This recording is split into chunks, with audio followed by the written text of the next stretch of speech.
Today, we're going to uncover the fascinating world of synesthesia and its role in creativity and artistry on ATP Media. We're going to gain insights into how this unique sensory experience influences the creative process with the wonderful Heather Eck.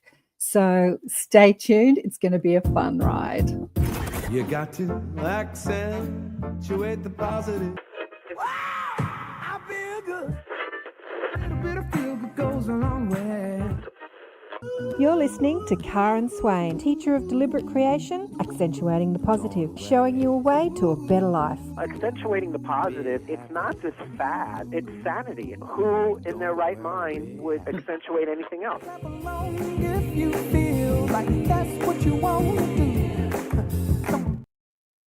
G'day, and welcome to another show, Accentuating the Positive with Karen Swain on the United Public Radio Network and the UFO Paranormal Radio Networks on 107.7 and 105.3 FM syndicated radio all over the place. Where are we today? We're on Rumble, Odyssey, Twitch, Facebook, YouTube, and a million other platforms through the syndicated radio networks. And today, my guest is Heather Eck. Welcome to the show, Heather. Thank you so much for having me tonight. It's so nice to meet you. I love that you say tonight. So you're in Eastern time, so it's night for you. It's morning for me down under, and people all over the world. Shirley from Canada. I think it's afternoon for you, Shirley, and the gorgeous Heidi in the USA. The ladies are coming online. The luscious ladies are online. So Heather and I have had some interesting chats before the show, as you do. And it's Vladdy. Sorry, you're but he's not one of the luscious ladies. He's one of the luscious lads. Luscious lads. Oh, I love that. There you go. Yeah, as I said in the intro, we're going to talk about synesthesia, creativity. Heather and I have just been having a fascinating talk about that, how it dovetails with who you are as an ascending human being, an evolving human being. And how we can, get sometimes too caught up in the questioning and the logic and trying to understand the world through our questions. We were talking about all that, which we'll go over today, and what synesthesia is and how it dovetails with the creative process. Let me tell you a little bit about Heather. Heather hit the ground running when she came into this incarnation. As a young child, she was passionate about exploring the creative arts, singing, dancing, art, music, writing, as well as being super curious about love, life, and the universe and who we are as spiritual beings. Her parents called her a hippie child, saying she was born in the wrong decade, which I think is hilarious because, I feel like I was born in the hippie decade and it all sort of disappeared in the 80s. And like, what happened to the hippie era? There should be more hippies on the Today, Heather is a synesthesia artist and colour alchemist, a multidimensional abstract artist and writer, intuitive artist and painter who interprets people, places and experience through colour, a condition known as synesthesia.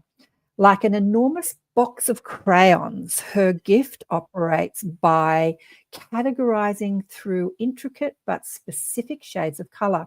While this condition enables her to experience color, she responds to these encounters with people, things, emotion, and spaces by understanding the particular shade of experience that a person dwells in. She uses her gifts to detect the most healing color for them, to remedy their wounds, guided by the chakra system and inspired by spirituality and the mysteries of the universe. We've had a few people this year on the show talking about colour. I had the amazing Judith Collins on doing mini aura readings. She wouldn't read me. We became friends. She is an Australian who lives not far from me. So I went down and met her and I said, "Can you read my aura?" And she goes, "No, I don't read my friends." And I said to her, well, if I put you on the show, I don't know how you're going to do. But I did recently put her on the show. It was fascinating to see her do her thing. And then I had the gorgeous Des de Zuckerman, who's also another person that has seen people's aura and all the millions of colours in their aura. Yeah, so we've talked about colour a lot on the show this year. So it's a thing, honey one. It's a thing. Yeah. Especially, I Heidi, think you go. people are really aware of it now, which is kind of cool. Yeah, exactly. Heidi says she was born in the wrong decade too. Yeah, loved that show. So did I. What's Vladdy saying here? I thought that light healing could be fun. Lighting. I thought about light healing could be fun. Yeah, absolutely. Color, because color, like sound, is the way we interpret vibration through the cones and rods in our eyes. And to me, it's all just vibration, but we're interpreting it through our different senses. Mm-hmm. We're interpreting life through sight and smell and hearing, and but it's all vibration, right? And color is depicting what vibration is what. Yeah. Yeah. All right. Well, let's get. Yeah. No. I just thought you might respond to that. Yeah. So let's get into your story. Like, what was happening to you as a child to make your parents say that you were born in the wrong decade? I think part of it was that I was really like an odd child. I was really interested in things that were not things that like a 9 or 10-year-old kid would be interested in. I'd be in the library looking for books on like mysteries of the unexplained or like the Dead Sea Scrolls and things like that. And so they were always kind of like, who are you? But I just had this natural curiosity about things like that. And so they were always kind of wondering like, what is she into? But really it all centered around art and color. And I was somebody who wanted to change the colors of my room all the time, or, like we joke, I would rearrange my room. And I think now looking back, I'm like, oh, I was rearranging the energy in the space, or I wanted to bring in different colors, help support different times in my life. And looking back now, I can recognize that. But at the time, I think my parents were exhausted by my desire to want to change everything. But I just really liked cool stuff, things that people were not all interested in. And so what made you sort of look more into spirituality and ascension and healing, energetic healing, outside the status quo, like outside the mainstream, what the mainstream was offering you, like to become a nurse or a doctor or, an artist and stuff like that, like a gallery artist? Yeah, I think I always had these interests as a kid. I think that art and color and spirituality was always a big part of my life. And then I remember talking to my dad one time and he was like, that's going to be really hard to get into. Maybe you should do human resources. And I was like, okay. So I went into human resources for a while. And I even remember being in college, I studied human resources, but I minored in art. And on the weekends I would do yoga and I would pick up books on chakras. I always sort of had this like innate curiosity about things and it never left me. It would just sort of hung out here in the background. And then as I got older, as I was in a career that was making me deeply unhappy and I started to feel physically ill, sort of said, this isn't what I want to be doing. I actually think I'm meant to be doing something else. And then I started to pivot back into art. And as I was working in human resources, I had a bunch of crystals and stones on my desk and people would come into my office and sit down and say, I had a really weird dream last night. Can I tell you about it? Or like, they would just kind of start. It was like I had hung an invisible sign outside of my office that was like, you can talk to me about spiritual stuff. Come on in. And so I love it. I love it. That's fantastic. Well, hearing your story, it sounds like not like a lot of people I've had on the show, which are more my generation. They have such trauma, which really sledgehammer moments we're talking about on last week's show, in order to wake them up. But it seems like you didn't have too many sledgehammer, like you weren't hit over the head by 4B2, like death, disease, divorce, all those sort of things. You just followed your bliss, followed your passion, knowing that the corporate world.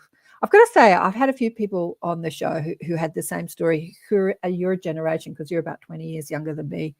But I can really relate to your story of being the creative kid and not really being the sort of academic kid, being completely dyslexic as a kid and totally creative. It's a way that the universe is saying we need to really look at the creativity within all of us, our psychic ability, our creative abilities, and stop trying to figure everything out from the logical mind. Yeah. And Heidi says here, what are you saying here, Doug? I remember my mum way back in the day talking about wearing certain colours. I've always been intrigued with the power and effects of colour. Even as an office manager many years ago, I used colour in my interactions, either personal or for the company. Yeah, I think that we all have a sort of sense of it. Black is like a power colour.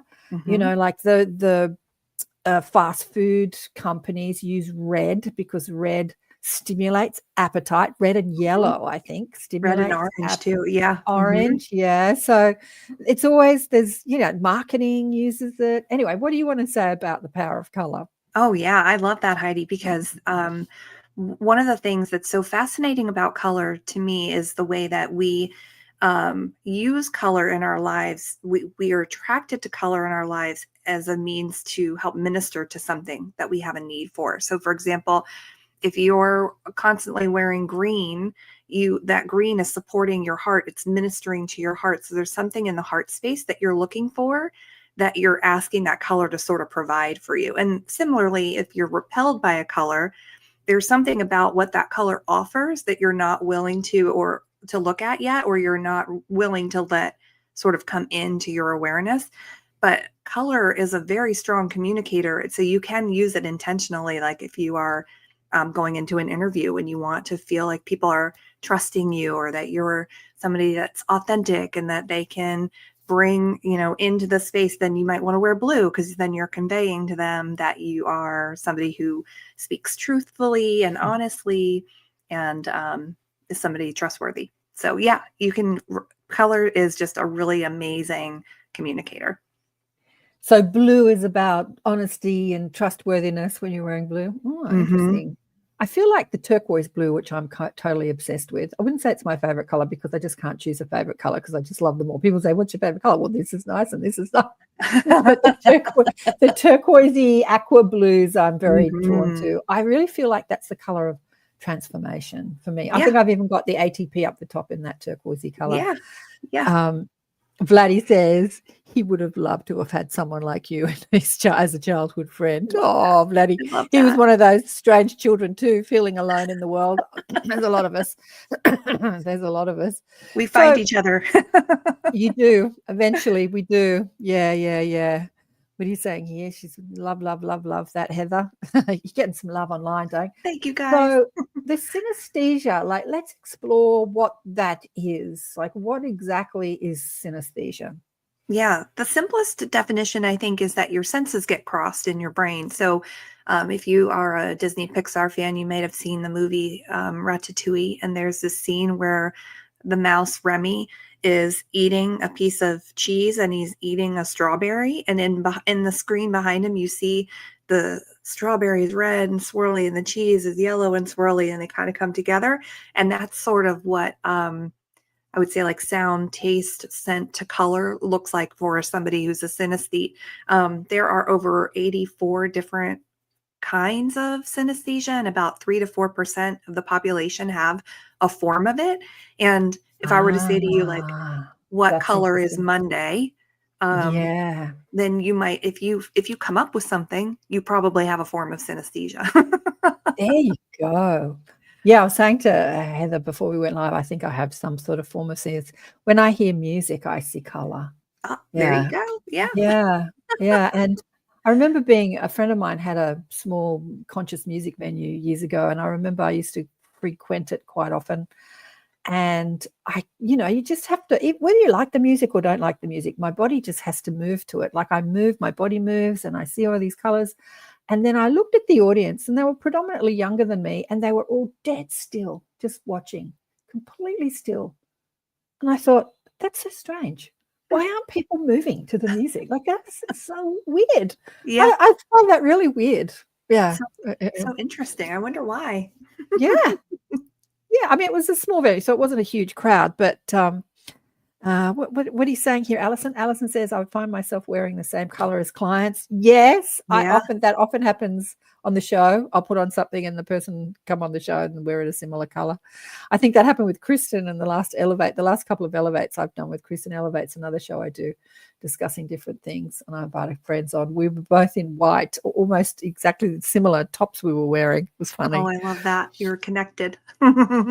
So synesthesia is something that a lot more of the population have. It's not really a condition like a diagnosis. It's just another way of interpreting the world through our senses, that it's more expanded, I suppose, more advanced. So. Yeah.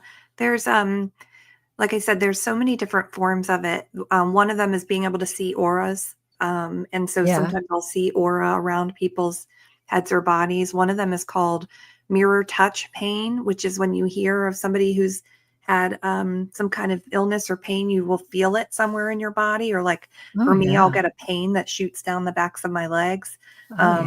So there's, all kinds, but a lot of artists have it. Kandinsky, who is a visual artist, had synesthesia. So he would paint what he saw, and I do the same sometimes too, but mostly I see it for people when I encounter people. Well, that's so interesting. What you're talking about at synesthesia, I would have said is just, psychic ability, or like when you expand your field, when you expand your energy field, you start to be able to tune in. And when you hear psychics read people, and I do the same, I read people by feeling their pain in my own body. It's like, and then I'll ask my guides, I'm feeling a tightness in my throat. I'm feeling an upset in my stomach. And I'll say, what's that? And then they'll tell me what's going on for the other person. But as I connect to their field, I start to feel what they feel. So you're calling that synesthesia. So I have synesthesia, but I also have strongly clairsentient. So I sort of tune into people's emotions as well and sort of get a feel for what might be happening for them. Sometimes it is sort of like putting somebody's energy on like a jacket, and I'll feel in my body what they might be going through or where they might be feeling blocked or stuck. So that's we have that. That's very similar, which is awesome. I'll have to ask you some questions about it.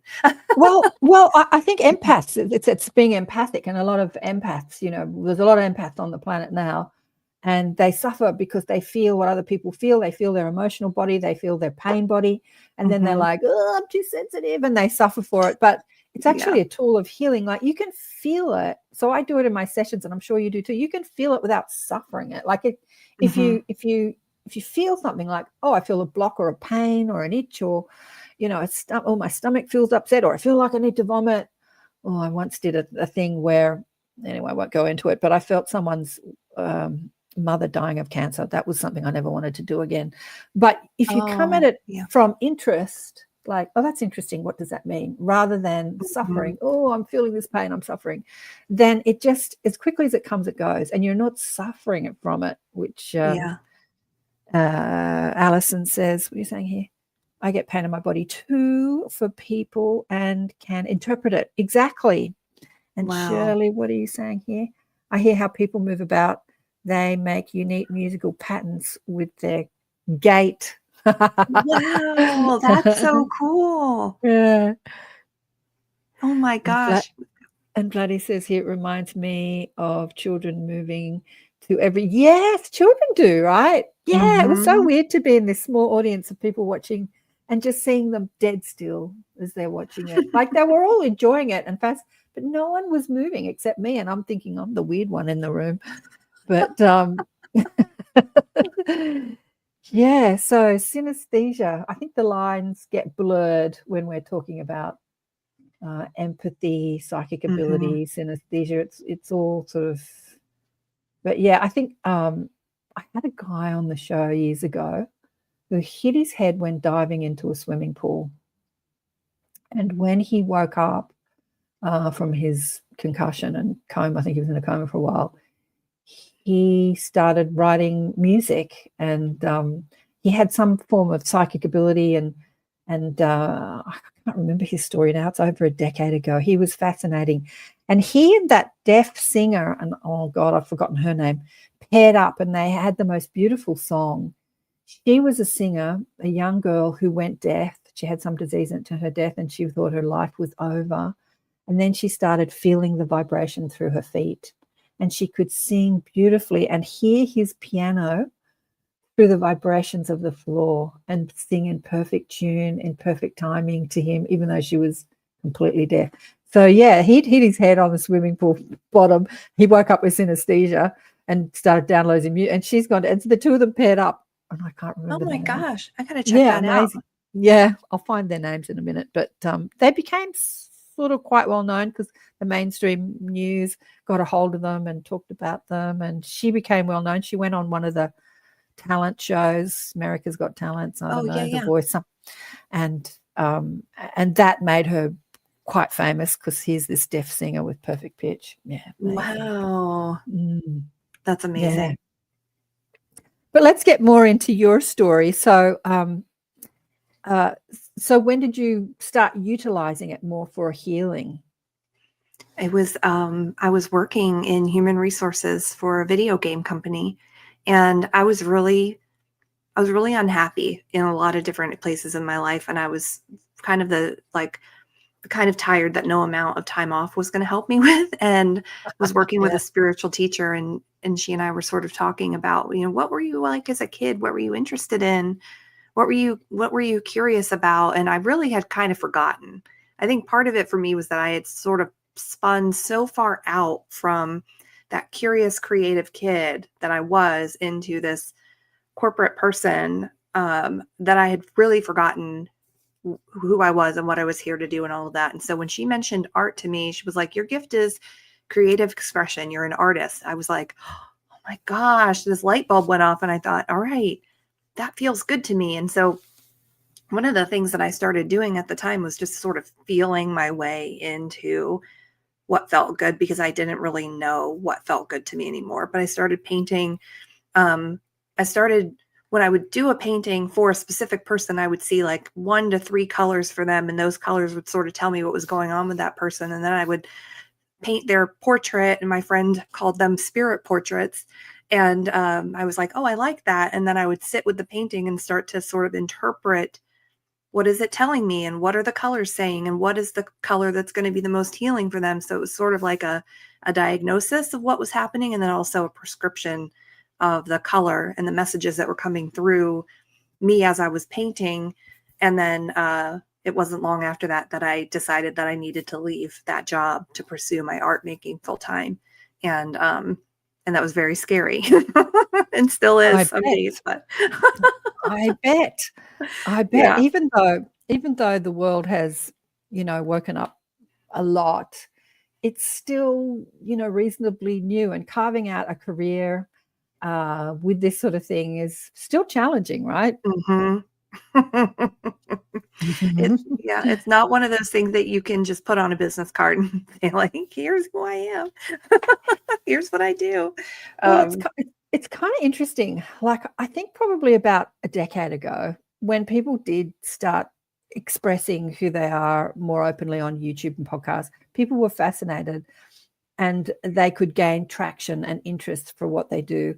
But now, a decade later, 2025, there are so many podcast shows and so many people talking about it. It's like, I often think, the world's flooded with the information. Are the clients there seeking it and, matching the people giving it? Like, I don't know. And the guides are saying, as I'm thinking about this, the thought that I've had, that as more and more and more and more people wake up, there will be so much more seeking it than people offering it. They're showing me. But we're in this time now where there's just so many people coming out sort of saying, this is who I am, this is what I do.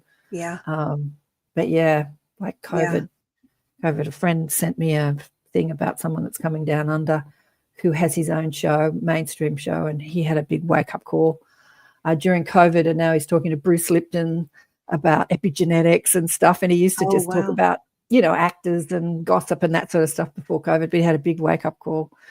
What are you saying here, Diane? Kristen, I can feel when people are high from drugs and alcohol, but I don't have the lower brain capacity that comes with it. Yeah.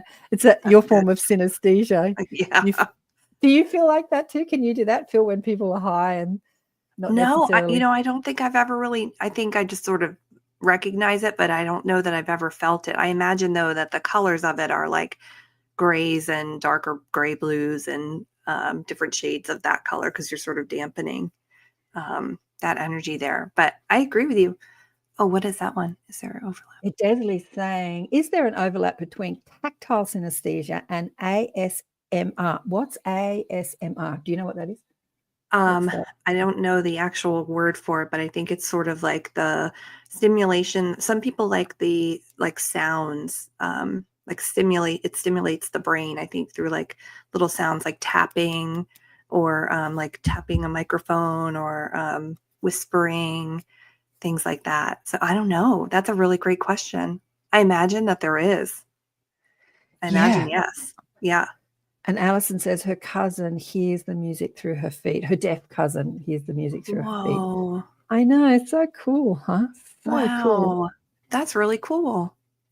So but do you see auras, like when you look at people, like how does it work for you? I mean, I know you've sort of explained it, but do you see the human energy field with your third eye, with your outside eyes? How's it working for you? Yeah, that's a great question. It's sometimes both, honestly. When I was working in corporate, somebody would come into my office and they would stand against the white wall. Then I would start to see color sort of billow out around their heads. And for me, it's probably about like this much. When I started to read people's energies, I typically see that through my third eye. I don't typically see that in the 3D, but I don't often or always see somebody's aura, but if they're standing in front of a white wall, that's when I can see it the most clearly. And that's definitely an area I'd like to expand to be able to see more because it's fascinating.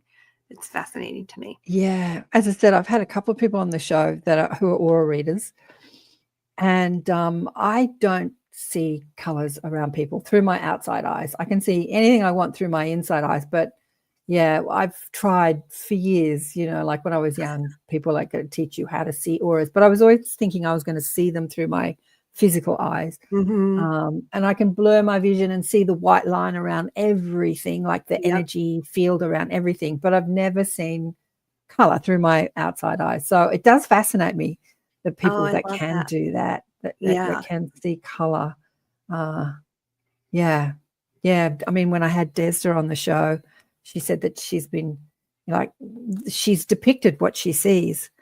And I said, do you see everybody like that? She says, yeah. When she looks at them through her physical eyes.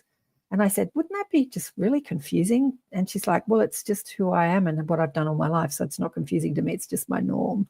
Yeah. So it's really interesting. That's kind of cool. I imagine that's hard when you're like in a big area with people.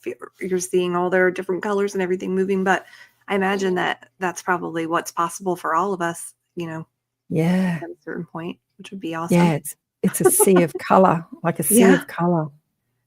Yeah, it'd be kind of would be a bit like those paintings. You mentioned an artist before, like a lot of the abstract paintings that just are swirls of colors. And what was that artist that you mentioned before that you Kandinsky? Yeah. Kandinsky and many of the art. Like that's what some people actually see through their outside eyes. Like what we see as abstract art. It's like, no, that's my reality. That's so crazy. I love that. That's really cool. So I see that you've got a podcast show as well. Do you want to talk about why you started the podcast show? Sure. Yeah. I had been working with a podcast booking agent for a while. And after about 2 years of being a guest on shows, I had a dream that I should start my own show. And I have a lot of really awesome friends who are like, I would say like the Avengers of spirituality, like everybody does something really cool. And so I thought, well, let me just start with them. And I wanted to call it Your Radiant Spirit because I think we're all radiant beings. And what I see for somebody is the radiance that they have the potential for. And so what I started to do was to interview people who are out there doing healing work for people as well, to show everyone that there's so much potential and possibility in healing, supporting, and balancing our lives outside of the human, more in the spirit, and that there were lots of different modalities out there, and you could sort of find the one or multiple ones that work for you. And so now we're in our third season at the moment. I say we, it's just really me, but we're in our third season at the moment. And so I sort of mix it between interviews with people and healers and psychics and people in that sort of spiritual space, and then a mix of my solo episodes where I sort of share musings on color and spirituality and just in general things that I think are kind of interesting in the art world that I'm into. Yeah, I know a lot of artists who would love to utilize their creativity more for the healing arts. I've had that discussion with quite a few clients over the years. Because we see art as something to enjoy as an entertainment rather than as something as a healing modality. But with your podcast show, getting back to your podcast show, I think it's only on audio, isn't it? It's not on YouTube. It is, yep. Yeah, it's an audio podcast. But like using color and art as a way to heal people. So I think we were talking about, before we went on the show, seeing spirit. What was the conversation we had? And you said that you were drawing. Oh yeah, I was talking about Jamie Butler seeing Mr. Crisp when she was doing the interview with Jesus on the other side. And you said that you drew someone else that was deceased, and you drew a transgender. Did. Yeah, I was painting different portraits for people, like realistic portraits, and I sort of dabbled in that for a little while. And even with pet portraits too, I'll do a pet that's in the colors that I see for the pet too. But in this instance, I ended up painting someone named Lily. There was a movie made about her called The Danish Girl, and after I finished it, I thought, that's a great movie. That's who that is. And I have no idea why Lily came through my painting. But I guess she just wanted to be seen. And it was so funny because I had just found that in a stack of paintings the other day, and I picked her up and looked, and I went, oh, this is so interesting. I love this. Well, let's ask Lily, like, tune into her and ask her. You can do it. Tune into her and ask her, why did she come through? Because there's a synergy here. There's a synchronicity here, because you did it, and then you stopped thinking about it, and then it came to you the other day, and then we were having a conversation about something similar, and now we're talking about it on the show. What is Lily's message? Oh, I think it's really about acceptance. I have this really strong, I don't know if the word is interest, but spiritual responsibility is very important to me. And I think, it's important for people to recognize that we are so much more than just a human, that we are spiritual beings, and that and we all have something to offer, and that we're all beautiful. And so I wonder if Lily showed up to remind us to be loving and accepting, and to not be judgmental, and to not to harm someone who is just being themselves, and to just let ours. Oh, I'm getting hot. I'm getting chills. Like, to be unapologetically ourselves. Thank you, Lily. Thank you, Lily. Absolutely. Which I thought was the message. I found the person I was speaking about before, who dived into a swimming pool, hit his head and woke up with synesthesia. His name is Derek Amato, Amato. And the deaf singer that he, that's over a decade ago now, I don't think they're together anymore, but he teamed up with to do a few songs with, was Mandy Harvey. One, that for people that are interested, I found it on my website, because me and names, I've spoken to so many people over the years, I always forget people's names. I don't forget people's names anyway. But Alison said her deaf cousin. What else are you saying here, Alison? After my NDE, when people stood against a light-coloured wall, I saw certain colour. Oh, you did around them, but when they moved, it left. Negativity, it left like like a negative, like an imprint of the opposite color on the color wheel. I have seen that, actually, Alison. It's funny that I've seen that too, actually. That's interesting. Not around people so much, but sometimes when I'm staring at a color somewhere, the opposite color will pop out. Like there might be a green sign and then a magenta, like a lime green sign, and then a magenta color will sort of pop out. What's that about? You know what? Truly, truly, truly, that happens to me all the time too, and I haven't figured out yet what that is. So I Okay. love that Allison asked it. I love that you said it too, because I'm so curious. I wonder if so I always think of it as a complementary color. And so that's sort of the way that my gift functions too. Like if I see somebody who's in grief, I'll see them as like a blue gray. So the complementary color would be like an orange if you're balancing against that blue. And so orange is actually a color I would recommend to be uplifted and supported and to feel better, to kind of pull you up out of that darker place. So I wonder if it has something to do with the complementary color to that color that you're looking at or something like that. I'm not sure. It's a bit like she said, it's like seeing the negative. It's like Mm. the negative to a video. Like we don't have negatives anymore because we've all got digital cameras. But back in the day when we had negatives to photographs, yeah, the negative was a different color to the photograph was all in color. Yeah, it's weird. But I don't Wow. see it around people. It doesn't happen to me around people because I don't see colors around people. But it's when I'm staring at a color like a sign or something, yeah, the opposite color will pop out in the same shape. It's so interesting. But so when I'm staring at a sign, there's no, like the sign doesn't need healing. So I'm just trying to sort of Yeah. put it in perspective when you're talking about, like when you see the grave, the opposite color pops out to you because that's the Yeah. color that's presenting that could offer healing. But You know what's coming up for me now is that I think just because everything is energy, yeah, like Allison said, like balancing it out. I wonder if it's just simply balancing that energetic, like that energetic impression or signature that's left there, that it sort of offers it like a counterbalance in some way. It's great. yeah. Yeah, that's so cool. Kristen, yeah, that's the great question. Thanks, darling one. Kristen says here, how did your friends and family adjust to you making the change out of the corporate world? Great question, darling one.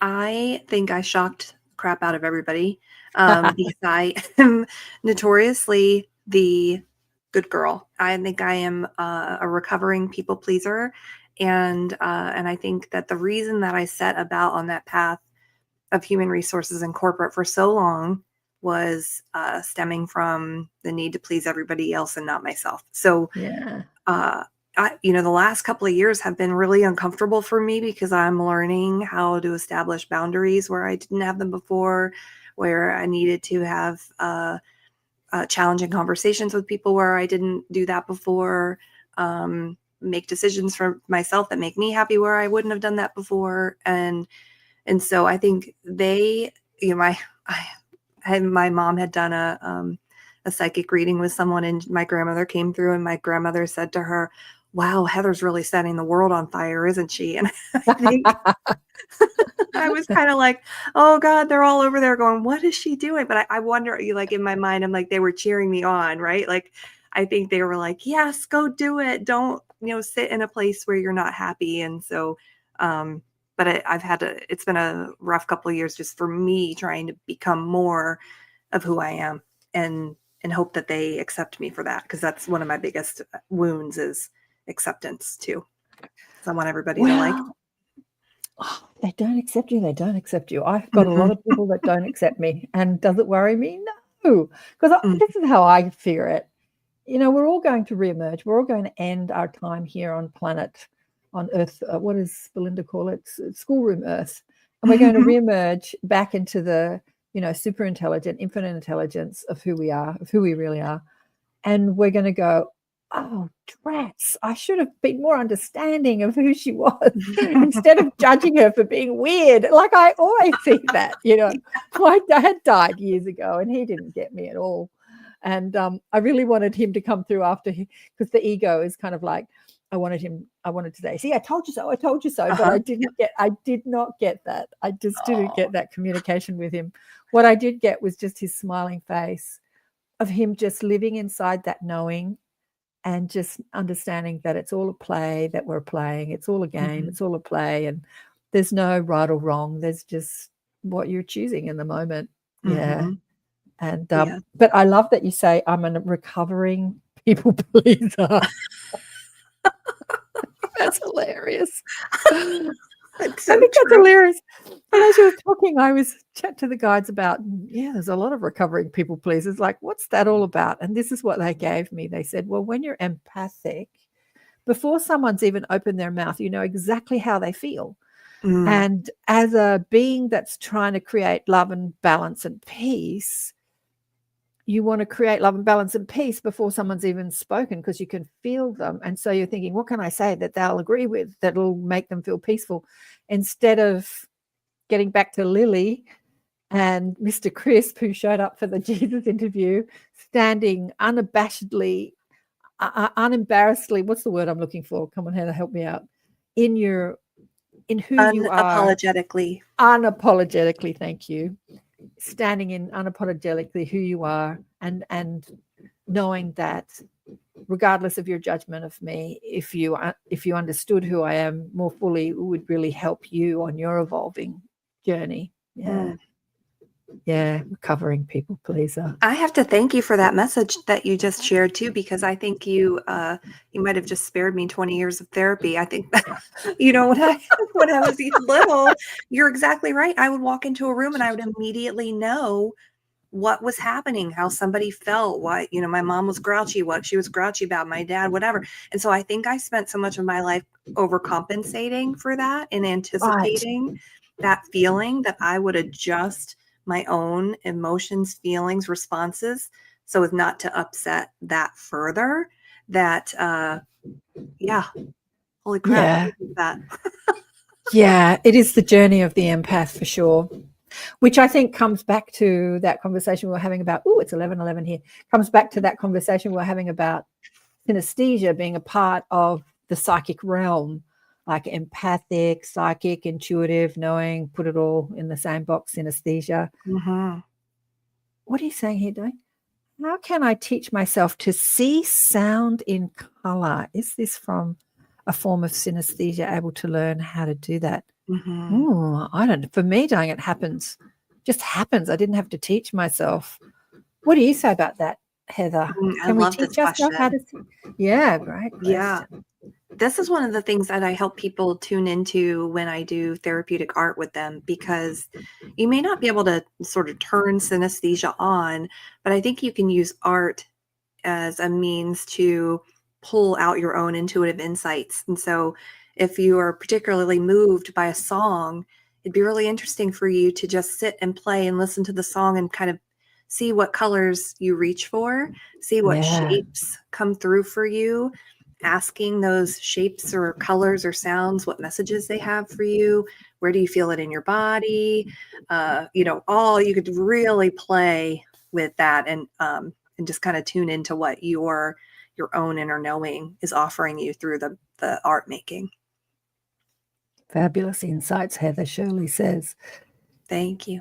And Mish says, my dad, before he passed, asked me why I was so different to others. I said, I don't know, lol. I'm me. What do they say? We haven't, what's the saying? We haven't come here to be a part of the crowd. We've come here to stand out. No, I'm totally screwing up that saying. But yeah, there is a saying like that. Stand out, don't follow the crowd. Yeah, we're on the precipice of changing times. Mm-hmm. And, having done this show, and you've been doing your show for a year or so now, there's a lot of people out there like us, but I still hear this from so many people, especially in America, that they feel completely alone in their understanding and their spiritual journey. Like a lot of people are seeking spirituality through religion, and then other people are seeking it through talking to aliens, expanding their psychic ability, expanding their creativity. And they feel, talking to spirit guides, knowing that angels are with us and all that stuff. And they feel really alone in that conversation.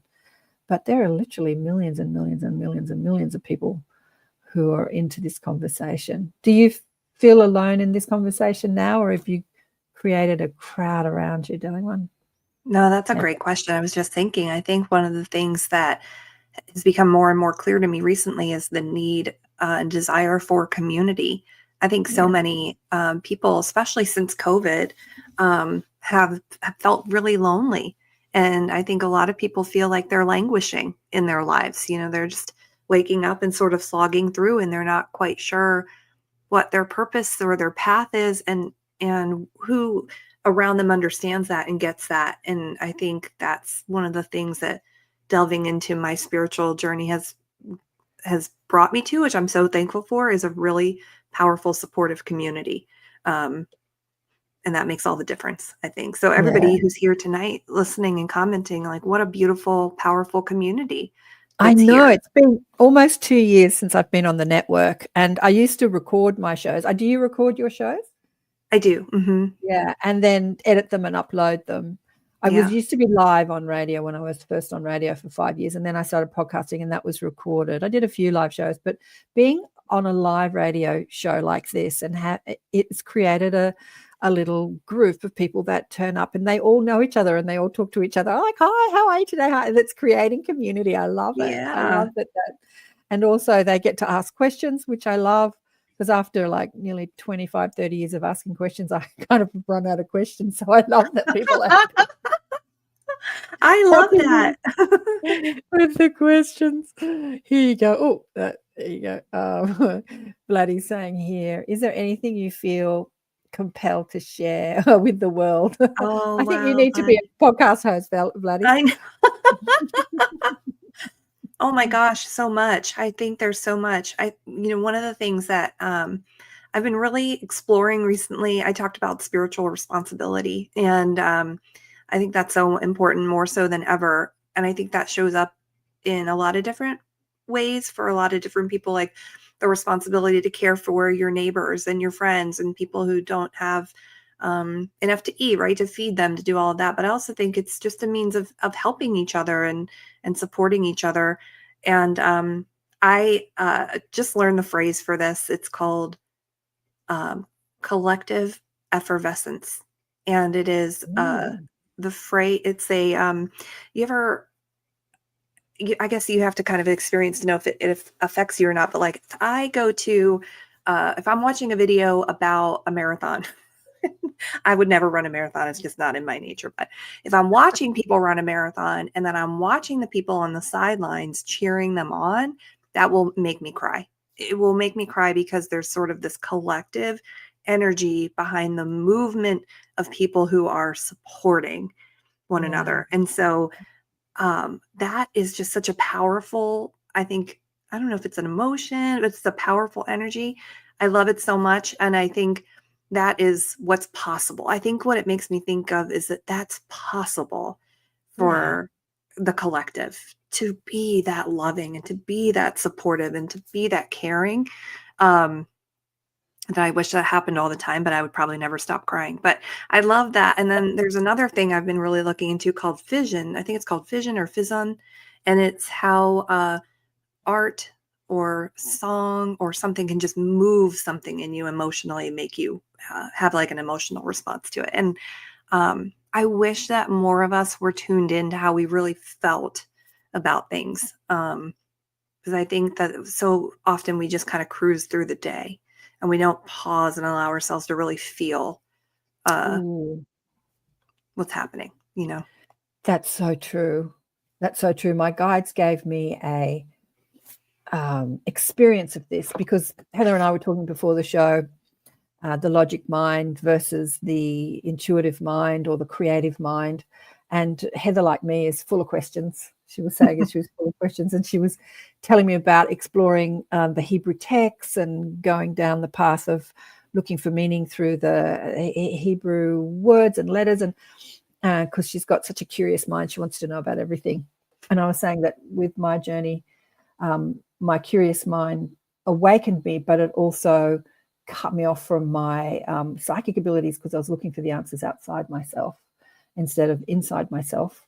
And my guides kept telling me to stop seeking them outside myself and start to listen. But they gave me this really cool experience because I've still got the logical, curious mind. It's still on tap, helps me be a podcast host, asking a million questions and curious about people. I was editing a show when I used to do the editing before I went live of a singer who was singing the language of light.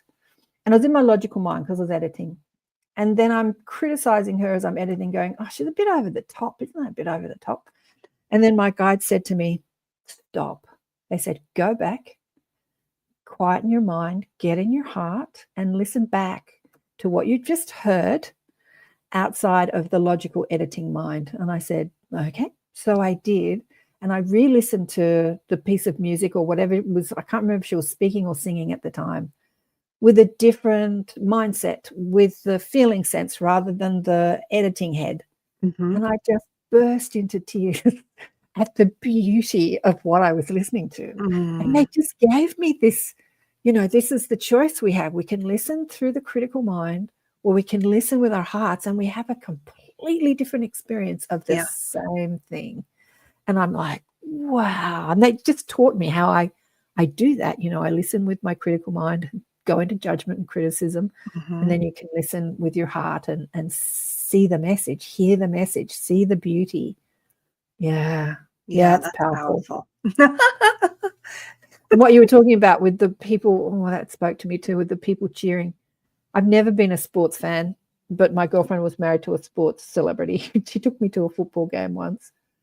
I never really wanted to go to a football game, but the power of the crowd cheering for their team was unbelievable. Yeah. It was like, whoa, I didn't know this is what football games were all about. Like, feeling that was just, wow. Yeah. I painted a piece called The Sound of the Crowd Makes Me Cry. Right. Because it really does. I think imagine if you took, it's a football game and it's wonderful and we're all cheering for our teams, but imagine if you took that energy and channeled it into something that could really affect the world energetically. Yeah. That would be amazing, right? That'd be amazing to try to get everybody on board. It would be amazing, because just like my guide showed me, we're all available to the critical mind or the intuitive mind or the loving mind or the, heart-centered mind. It's within all of us, even the empaths and the psychics and all that. But I think with that energy that you're talking about, it exists all over the place, with people cheering for their, we're talking about talent shows but what we do in this third dimensional construct is we pit one against the other. So now there's competition. And as we pit one against the other, we cheer for our team, but we hate the other team. So it engages the passionate mind as well as the critical mind. Yeah, so it's interesting, isn't it? Yeah, that's a great insight. I never thought of it that way, but you're exactly right. Competition. Exactly right. And I often think, even cooking shows, a girlfriend of mine's obsessed with, at home. Why do we have to be in a competition when we're cooking food? I just don't get it. I don't get it. But they're huge, these cooking shows. Watching people cook be too boring unless we were pitting one against the other and one was winning and one was losing, one was getting eliminated. I'm literally watching this show called Next Gen Chef on Netflix, and last night I was like, please don't send Sydney home. He's so sensitive. Don't send him home. Poor Sydney. We were just joking about this too, like the way that the universe supported him, because in the last competition, he had to make an omelet, a French omelet. And he kind of went, like this when he found out. And the judge was like, Sydney, don't get cocky. Don't get cocky, Sydney. And he said, oh no, I spent the first 7 years of my chef career making French omelets. So he was really handed a gift. I was like, thank God Sydney got to make the omelet. Now you're making me hungry. We have to do a station ID break. Where is it? I've got a little recording here. I think this is it, and we'll get back to our conversation. You're listening to ATP Media, Awakening and Expanding Consciousness with Karen Swain on the United Public Radio Network and the UFO Paranormal Radio Network on 107.7 FM and 105.3 FM, syndicated radio, hitting about 120 countries and streaming on 8 platforms. And my guest today is Heather Eck, we're talking about synesthesia, psychic ability, color and art as therapy and healing, vibration, consciousness expanding, and more, and cooking shows. pitting one against another to cook an omelette, eliminating one. Like, I have to say, when I was a young child, the whole competition, I never got the competition thing. Like, they would make us run races and compete against each other. And we were doing an egg and spoon race. And I knew I could win this race. I just had a way of holding the egg and spoon where I knew the egg wouldn't fall. Like, I knew I was going to win the race. So I'm screaming ahead. I think I'm about 8 or 9 or 10. And I realized that I'm winning the race. And then I deliberately dropped the egg so that somebody else could win the race. Oh my gosh. I just didn't get the whole competing thing. Like, I've never been a competitive person. It seems counterintuitive to be a healer and then to spend 25 years of your life talking to other healers about their work, right? It's like, like we're all in this together. We're not competing against each other. That's I don't have a competitive bone in my body. But yeah, when we start to compete, that's when that, like what you were saying, that cheering people on becomes distorted because you want your person to win and not the other person. Yeah, and that distorts that beautiful energy of, what would you call that energy of like rallying for somebody, like cheering for somebody to be successful? Is there a word for that? I'm not sure. I think that was the collective effervescence was the best phrase I'd ever heard to describe why cheering for someone makes you emotional. I loved that phrase. I thought, oh my gosh, I get it. Because it's a sort of effervescent energy. Yeah. Hey, Sherry. She's sending love from Newfoundland, Canada. Sherry recently went to the UK, well, probably not recently now, and was expanding her psychic abilities. I'll have to get you on the show to talk about that, darling one.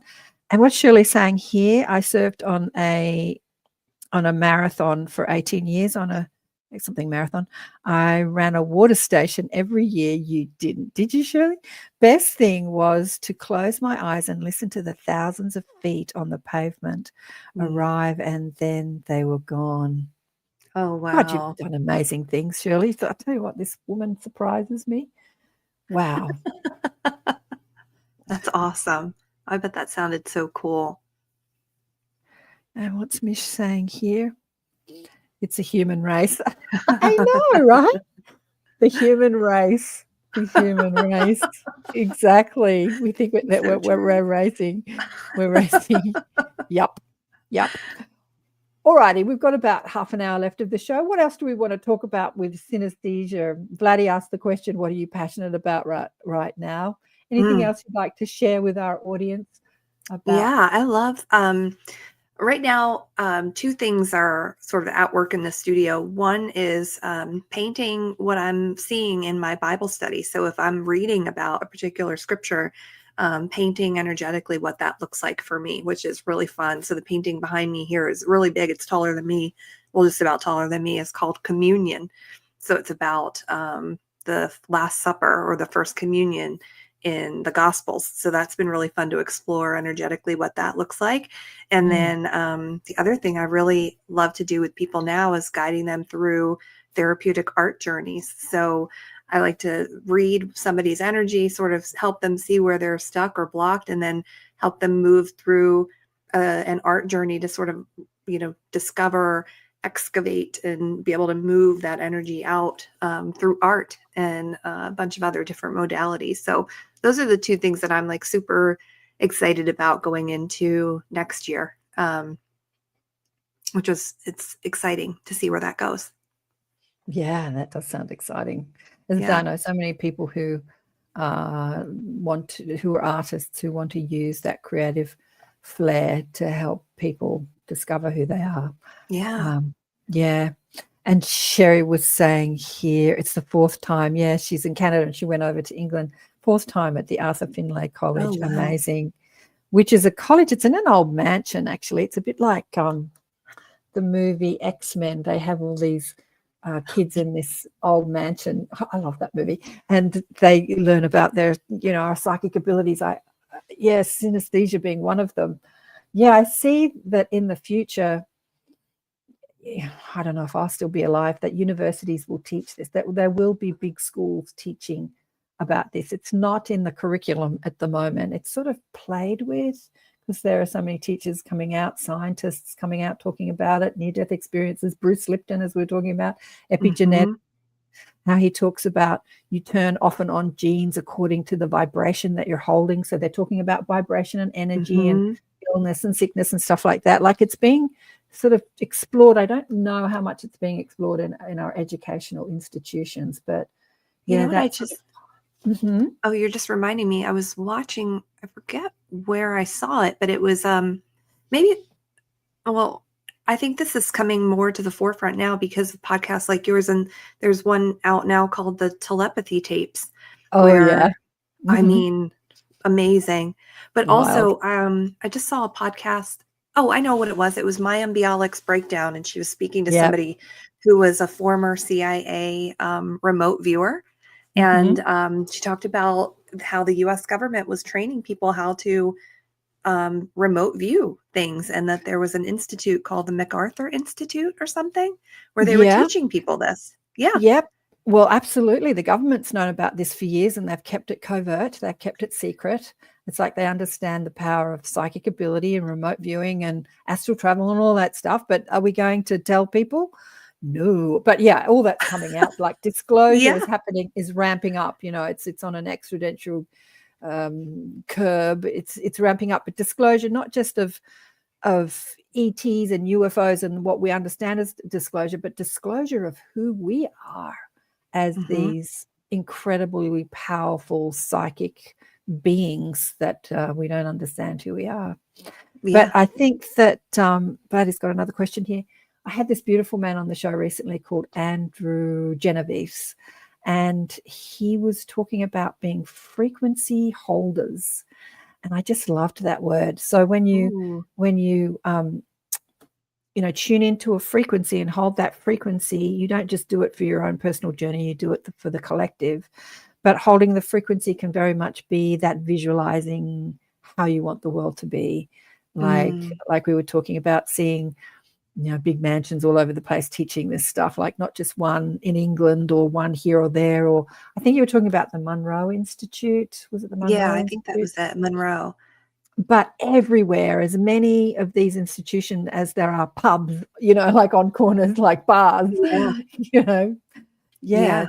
where people can go to learn about who they are. And so as we tune into that vision, we become the frequency holders of that reality. Yeah. Oh, that's cool. I love that. Yeah, I think it is becoming more and more mainstream. Like I think about organizations like the Forever Family organization that helps to certify psychic mediums to help people connect with their loved ones who've crossed over and things. So there's lots of different places that are, I think, starting to teach and validate this stuff, which is really cool. So I'm hoping that more and more people do that in the coming Exactly. years. Yeah. I mean, I love watching shows like Maya Bialik because she, started talking about psychology and physics, and then maybe last year or this year she started diving down the rabbit hole, and she's had what's that channeler with the Z's? What's his Oh, name? Lee Harris on, Mhm. and like she's really going there and expanding her reality, but she's taking her audience with her. She's somebody who's famous, being Yeah, an actress. I love watching that stuff. me And then, too. I keep tuning into her shows because she's really going there, and I'm like, yeah, yes, go girl. I know, Yeah, it's awesome. yeah. And also Jimmy Dawes. What was Brad? Brad sent me a message this morning. The guy interviewing Bruce Lipton. As I said, he had a normal sort of Tonight Show type show, and now he's talking about it. Jimmy Dawes, the Jimmy Dawes show, and he had his massive wake up during COVID. Yeah, that's just it's really exciting to watch the That's expansion of cool. consciousness. What are you Yeah. saying here, Jane? One, I have question. Have you tried, from Vladdy, seeing your friends color over long distance and maybe interacting with Mm, the colors? Interesting question. that's a really great question. I usually, I have tried that actually. I haven't tried interacting with the colors, more so just reading the colors. I had a friend whose uh, stepdad was nearly close to crossing over, and she asked me to read his colors so I could get a feel for what he might be going through. And so I sort of explained what I saw for him and uh, gave her some perspective on that, but I didn't interact with them. And I'm curious how I might do that. Thank you, Vladdy. That's a really great question. I'll have to play with that a little bit and see. That's a really great question. Thank you for that. Yeah, what I ask people to do when I ask them to visualize the energy field of people who they want to help, Uh-huh. I ask them to see what they're seeing, whether they, with their third eye, like where Mhm. do you see darkness? Where do you see shadow in their energy Yeah. field?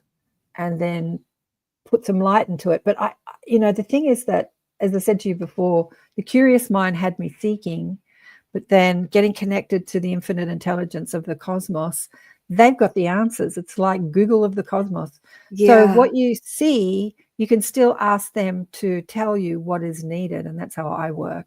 Rather than needing to study and figure it out, I just ask them. So what color would be the best for what I'm seeing? And then visualize, like ask the mob, ask the guides, and then visualize that color. Sometimes white light, sometimes gold light, sometimes green, whatever color comes to your first thought. And I don't know, is that a way of interacting with the color? I don't know. Is that what you mean by Yeah, I interaction? think so. I think I'm learning so much from you tonight too, because I, when I look back at my early corporate career, I was definitely a certification chaser. I was looking for validation outside to tell me that I was acceptable in certain areas. And so, like hearing you say that makes me go, oh, I don't have to seek that certification. I just have to sort of look for it. In my, and I just saw Vladdy's comment too, and now I'm like, oh my. I What, just this have to one? sort of look for it in here, in my consciousness. You're blowing my mind tonight. Yes, thank you. That Well, felt like a new direction.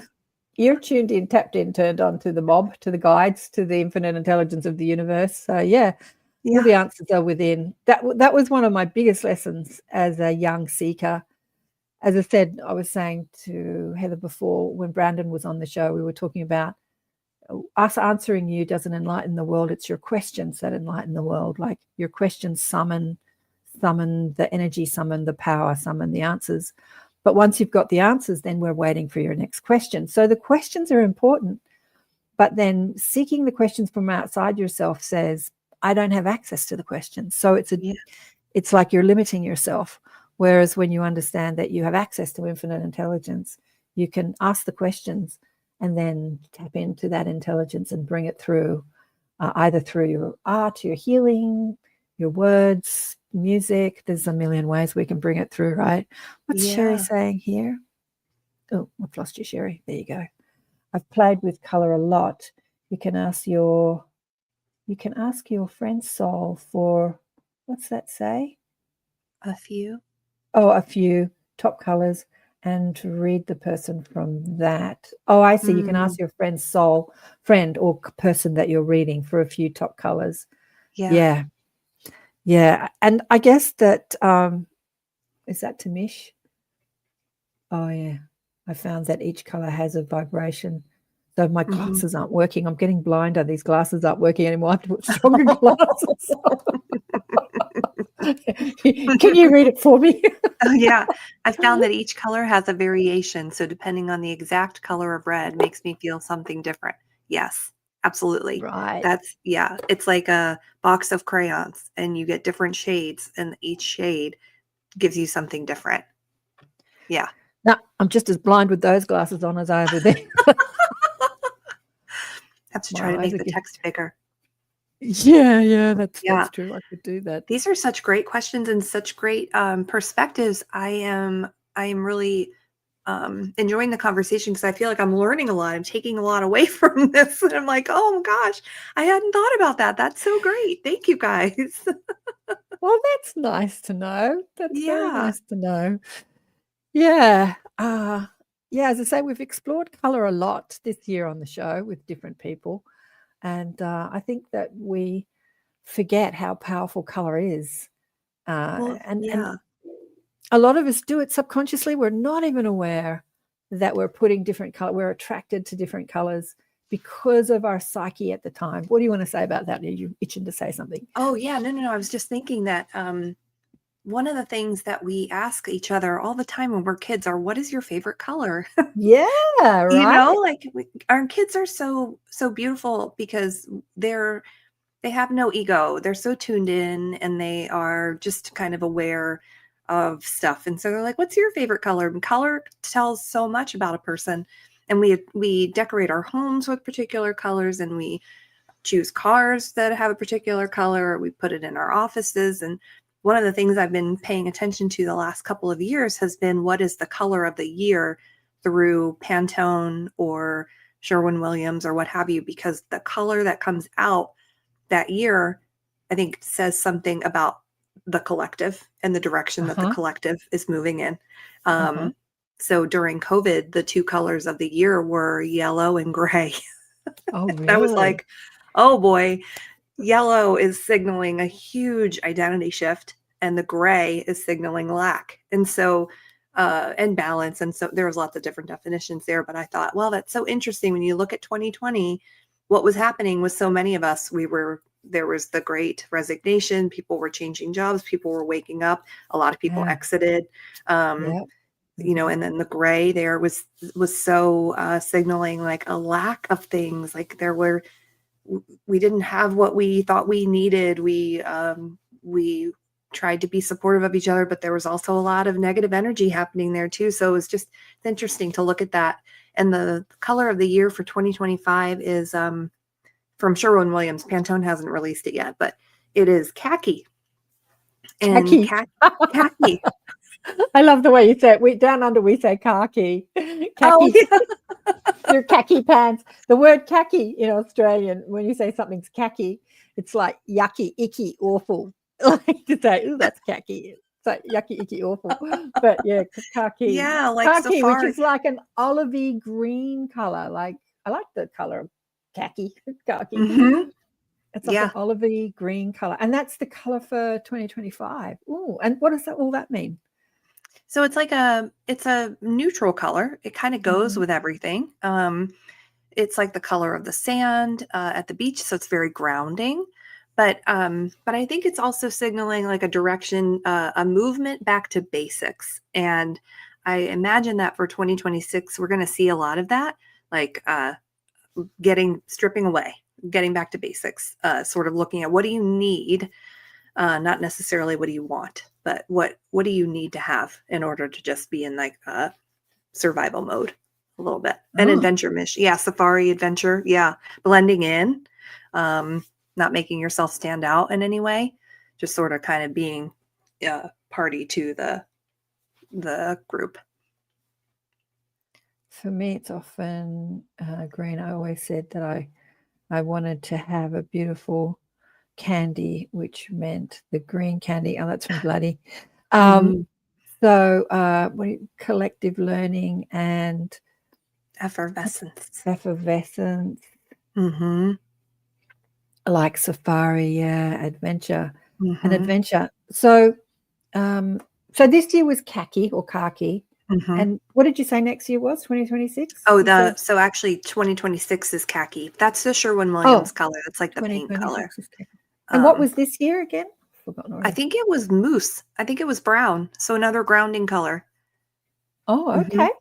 Moose. But I don't know how it is in Australia for home colors, but here in the US, we saw a lot of color get taken out of houses as a trend. Everything trended towards whites and light grays and a lot of neutrals.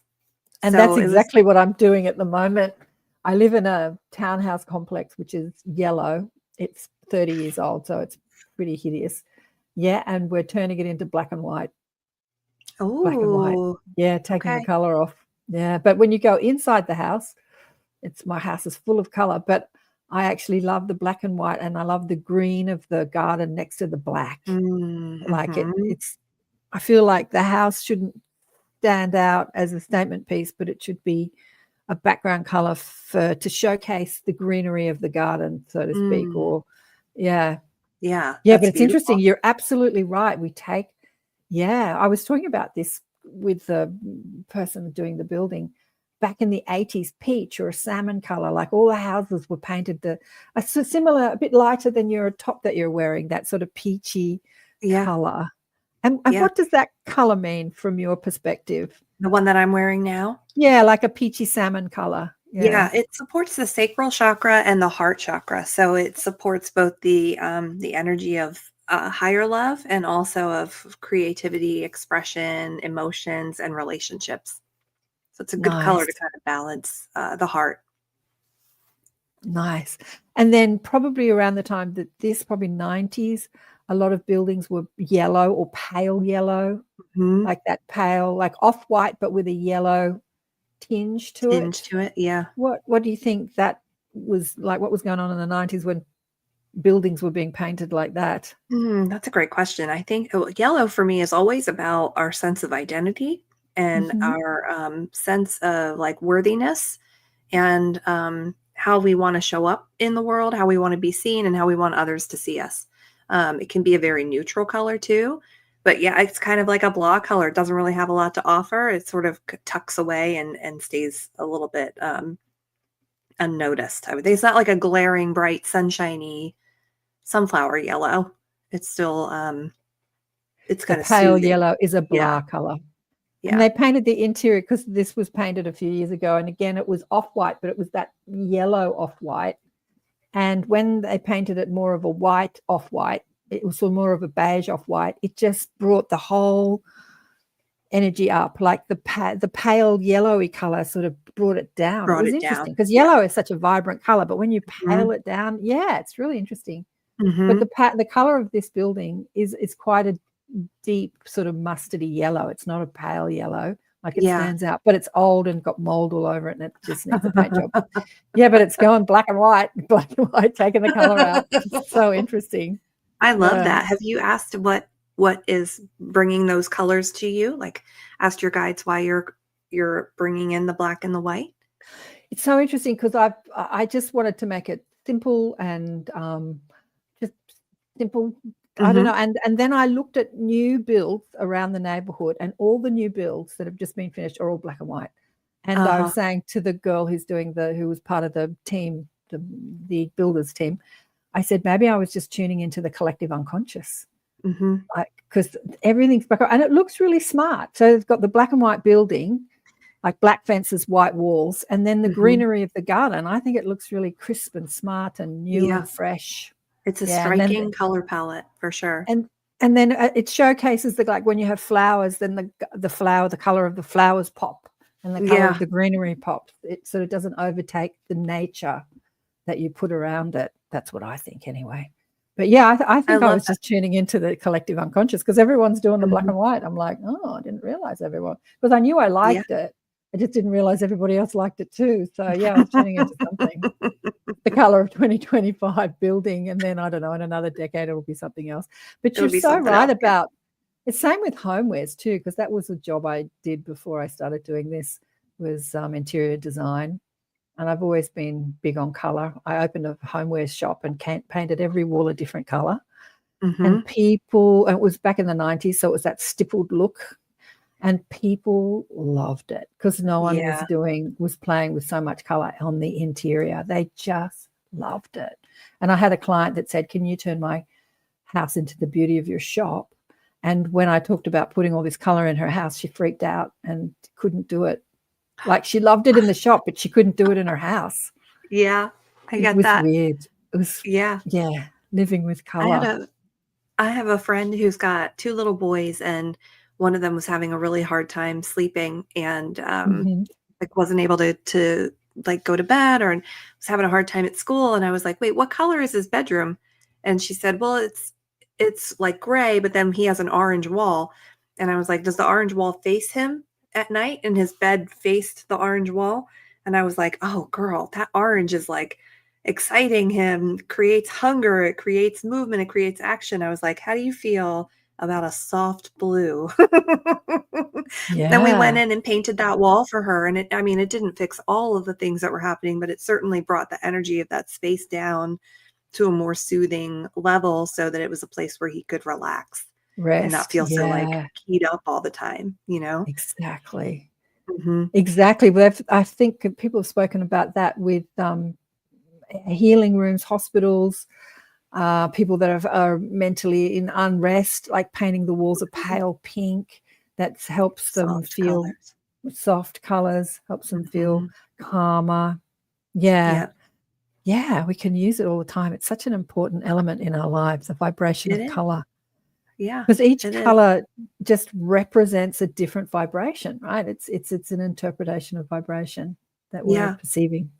And you know what's really fun too? If you are curious about what your spirit's been communicating to you, you can look at your laundry from the week before.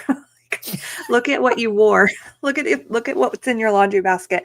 What color did you wear the most of last week? And it'll really give you some perspective on sort of where you are and what you're trying to bring in to find balance and support. So I know, like, if I am going through a hard time or my back hurts or I'm just feeling really conflicted or confused about something, I can look at my laundry, and I've worn black almost every day that week. Mish is laughing. Ha ha ha, black. Black.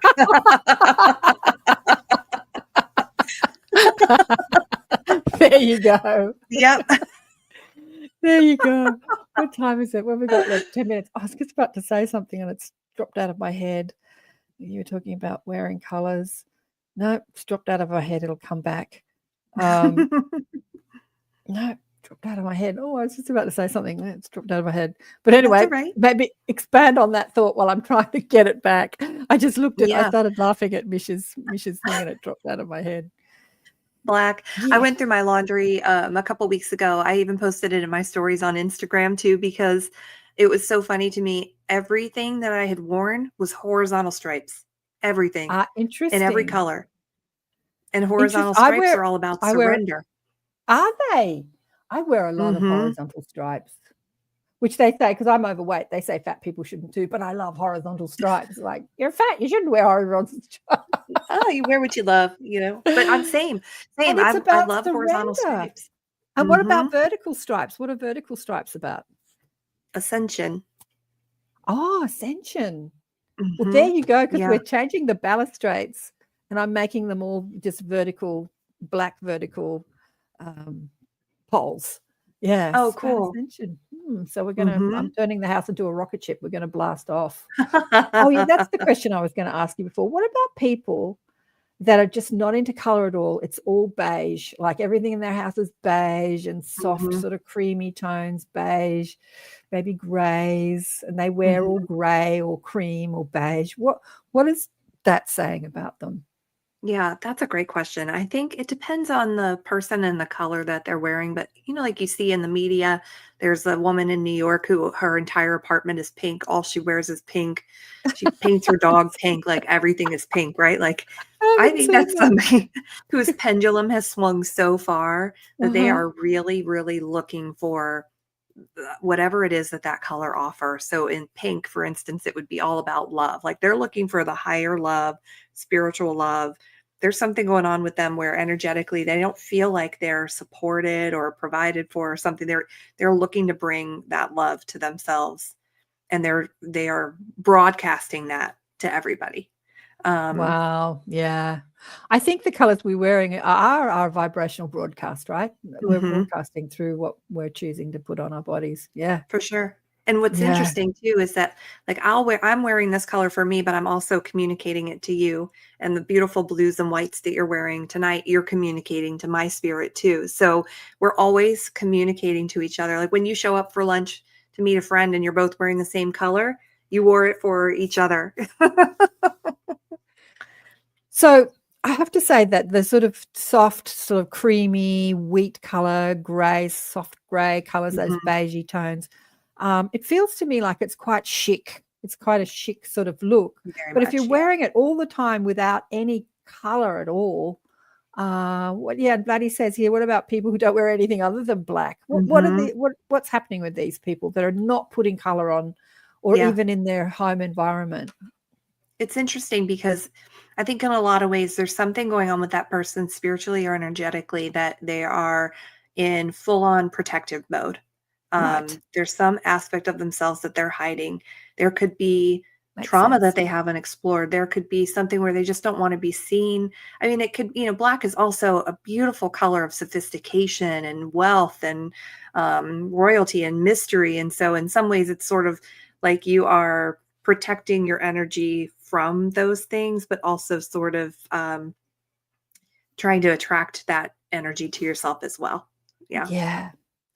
I remember when I was young, going out to the disco, to the nightclub, I felt safer wearing black. I felt protected. Yeah. Like I felt like I had some power that I didn't have, say, Superpower. if I was in white. Yeah. Mhm. But it was coming from an insecurity, not rather than a security, you know, like I Yeah. needed to put that black on because I needed to feel powerful because I didn't feel powerful. Mhm. Yeah. And so, yeah, it was definitely coming from an insecurity. So probably people that wear black all the time, because you look around the city when you go into the city environment, everyone's in suits. They're in like, black, gray, or like a dark blue. There's not a lot of color in that sort of officey environment. Mhm. Yeah. And then someone will have a red jacket on, they'll stand out like a, Like a sore sore thumb. thumb. Yeah. Yeah. Yeah. Or there'll be a woman right. with a green shirt on, she'll stand out. Yeah. There's not a lot of color in that sort of corporate world. Oh, I'm missing all your comments. What are you saying here? What's Matt saying here? Or people Red and wear black. red and black combination. Mhm. Yeah. Yeah. That's somebody Hunger. who's in Yeah, their sorry, go. root. Yeah. In their root chakra. Mhm. They're looking Feeling, for stability looking for stability. and strength. Yeah. I think the red and the black are strongly connected there too. Yeah. Is there a Kristen wants resource? to know, is there a resource I can learn about the colors for my house and what I wear, like in the way Heather is talking about? Do you Mhm. have a book about it or anything like that, or a I'm resource? working on a book about it now. I have a guide on my website that is more connected to energetically what's going on in the body. And this question made me laugh too. But I think if you go to heatherack.com/thank you, it's there, and it's a PDF you can download that'll tell you some color meanings and things like that. Oh, nice. Oh, beautiful. Yeah, Mish said here, what did she said here, we were laughing at before. I have to remember because people can't see what we're seeing it because they're on Yeah. radio. I can wear bright colored knickers and then the rest black.